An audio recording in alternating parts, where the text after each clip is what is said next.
स्वागत हमारे YouTube channel विनय इलाहाबादी में। दोस्तों यूपी स्कॉलरशिप 2025-26 का दोस्तों थर्ड फेज स्टार्ट हो गया है, यानी तृतीय चरण स्टार्ट हो गया है। तो इस वीडियो में देखेंगे तृतीय चरण में किस बच्चे का स्कॉलरशिप आने वाला है, किस कैटेगरी का आएगा।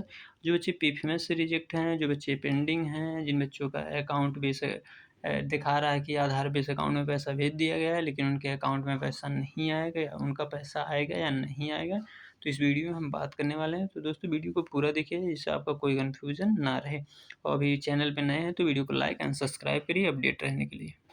तो दोस्तों बहुत सारे बच्चे कन्फ्यूज हैं कि कौन अप्लाई कर सकते हैं, क्या सभी कैटेगरी के वाले बच्चे कर सकते हैं। तो दोस्तों ये जो नोटिस है डीडब्ल्यू ऑफिस से है दोस्तों, कल्याण विभाग के द्वारा, आप यहाँ देख सकते हैं कि 2025-26 के जितने भी बच्चे हैं, चाहे वो जनरल कैटेगरी से हों, ओबीसी से हों, एससी से हों, एसटी से हों, सभी बच्चे अप्लाई कर सकते हैं। लेकिन कौन बच्चे? जो बच्चे अभी तक कॉलेज में कोई स्कॉलरशिप फॉर्म नहीं जमा किए, मानते आपकी कॉलेज लेवल से आपका फॉरवर्ड नहीं हुआ था, आपका वहाँ से रिजेक्ट कर दिया गया था, तो आप दोबारा अप्लाई कर सकते हैं और कॉलेज में जमा कर सकते हैं। बाकी सभी कैटेगरी का अगर आपका पीएफएमएस से रिजेक्ट हुआ है, आपका पेंडिंग है, या आधार बेस अकाउंट में पैसा आ गया है, अगर वहाँ से कहीं डाटा मिसमैच या कुछ भी है तो आप दोबारा अप्लाई नहीं कर सकते। दोस्तों इस चीज़ का आप ध्यान दीजिए। वही बच्चे कर सकते हैं जिनका कोई अभी इसके पहले कोई अप्लाई उन्होंने नहीं किया था। और भी देख लेते हैं, इसका डेट अगर 22 अप्रैल कर दिया गया है, आप देख सकते हैं। तो मतलब यही सब लिखा हुआ दोस्तों। आपको निर्देशित किया जाता है कि तृतीय चरण में अग्रसित किए गए छात्रवृत्ति के आप पहले ऑनलाइन करिए, फिर आपको उसका प्रिंट आउट लेके जाना है कॉलेज में। फिर कॉलेज में कितने डॉक्यूमेंट लगेंगे, यहाँ आपका डॉक्यूमेंट शो हो रहा है, इतने डॉक्यूमेंट के साथ आपको कॉलेज जाना है, फिर वहाँ जमा करना है, फिर वहाँ से आपका फॉरवर्ड होगा, सब कुछ डेट दिया हुआ करेक्शन। तो बात अभी हम करेंगे जो बच्चे पीएफएमएस पे हैं उनका रिजेक्ट उनका आएगा या नहीं आएगा। अभी हम बात करेंगे उस कैटेगरी के बारे में कि किसका आएगा किसका नहीं। और यहाँ देखिए दोस्तों जो डेट दिया हुआ है 22 अप्रैल दिया हुआ है, इसी दिन आपको जमा करना है, उससे पहले ही। और भी लिखा अग्रसर की कार्रवाई की जा सके, यह कार्रवाई महत्वपूर्ण एवं समयबद्ध है, इससे कार्रवाई सभी प्रकार की कोई। और देखिए यह लिखा है, यदि कोई भी पात्र छात्र छात्रवृत्ति शुल्क प्राप्ति से वंचित रह जाता है तो उसका संपूर्ण उत्तरदायित्व उसके संस्था प्राचार्य या निर्देशक, यानी कि कहने का मतलब ये है कि अगर आपका कुछ भी रह जाता है तो आपका कॉलेज या आपका जो प्राचार्य महोदय उन्हीं का जिम्मेदारी रहेगा। तो दोस्तों बात कर लेते हैं जिन बच्चों का पीएफएमएस से रिजेक्ट हुआ है, जिससे उनका डीबीटी ऑन नहीं था तो उनका स्कॉलरशिप नहीं आया है, रिजेक्टेड बाय पीएफएमएस, लिखा है नॉट इनेबल टू डीबीटी। तो दोस्तों इन कैटेगरी वाले बच्चों का जो है स्कॉलरशिप वो आ सकता है तृतीय चरण में, क्योंकि इन बच्चों का कुछ करना नहीं है। ये डिपेंड करेगा वो जो इनका डिपार्टमेंट है कल्याण विभाग में, उसी पे डिपेंड करेगा कि इनका पैसा भेजा जाना है या नहीं। क्योंकि इन बच्चों का क्या है, डीबीटी जिन बच्चों का ऑन नहीं होता क्या है कि 20 से 25 दिन स्कॉलरशिप आने से पहले आपका डीबीटी अगर ऑन नहीं है तो रिजेक्ट कर देता है, क्योंकि स्कॉलरशिप भेजा जाता है। अगर डीबीटी आपका ऑन नहीं है तो आप में स्कॉलरशिप नहीं आता है। आपने डीबीटी ऑन करा लिया होगा जितने भी बच्चों का ऑफ द या नॉट नेवर इनेबल करके लिखा था, तो अगर इनेबल आपने करा लिया है, अगर स्कॉलरशिप दोबारा भेजती है तो आपको स्कॉलरशिप मिल जाएगा। क्योंकि आपको ना कोई डॉक्यूमेंट जमा करना है, ना आपको कोई करेक्शन करना है, आपको कुछ भी नहीं करना है, ना कॉलेज जाना है, ना कल्याण विभाग जाना है, आपको कुछ नहीं करना है। जिन बच्चों का पीएफएमएस से रिजेक्ट हुआ है और डीबीटी उनका इनेबल नहीं था, तो ऐसे बच्चों का स्कॉलरशिप आने का चांसेस है और इन बच्चों का स्कॉलरशिप आ सकता है तृतीय चरण में। अब बात कर लेते हैं जो पेंडिंग वाले बच्चे हैं उनका स्कॉलरशिप। तो दोस्तों जो पेंडिंग वाले बच्चे हैं, पेंडिंग वाले बच्चों का आने का चांस मैक्सिमम है कि इन सारे बच्चों का कुछ भी गलत नहीं, केवल पेंडिंग है। इन बच्चों का पहले भी आ सकता है, जो तृतीय चरण चल रहा है, जो डेट दे दिया गया है। अभी हम बात कर लेंगे, करेक्शन विंडो भी दिया हुआ है और सब चीज़ें दिया हुआ है तृतीय चरण में। तो पहले इन बच्चों का हम बात करेंगे। जिन बच्चों का पेंडिंग है उन बच्चों का तो कोई प्रॉब्लम नहीं है, उनका सब कुछ सही होने के बाद उनका स्कॉलरशिप नहीं भेजा गया।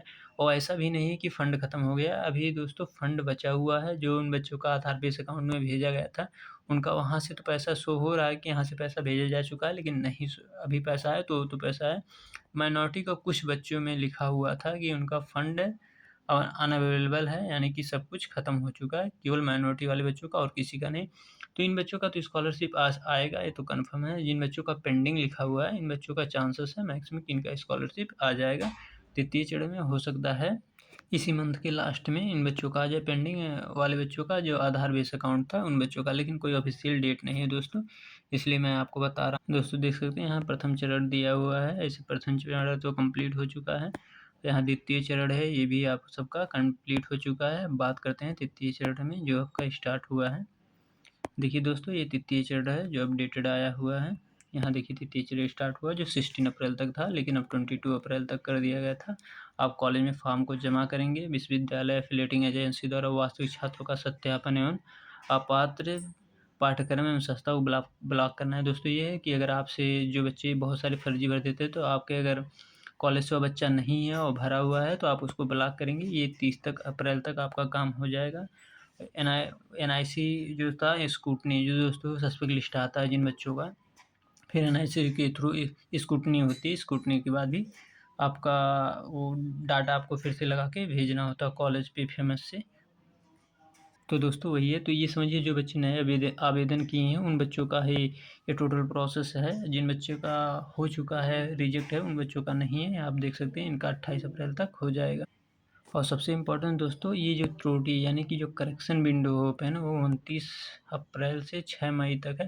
दोस्तों इसमें मैक्सिमम एससी और एसटी वाले बच्चे रहेंगे, लेकिन जो बच्चे आवेदन किए वही रहेंगे। तो इसमें ये डाउट है, ये सभी के लिए ओपन किया गया है कि जो बच्चे नए आवेदन किए गए हैं उनके लिए ओपन किया। तो मैक्सिमम इसमें ये है कि जो बच्चे अभी जो आवेदन नया किए हैं उन्हीं बच्चों के लिए ये है त्रुटि वाला, और सभी बच्चों के लिए नहीं है।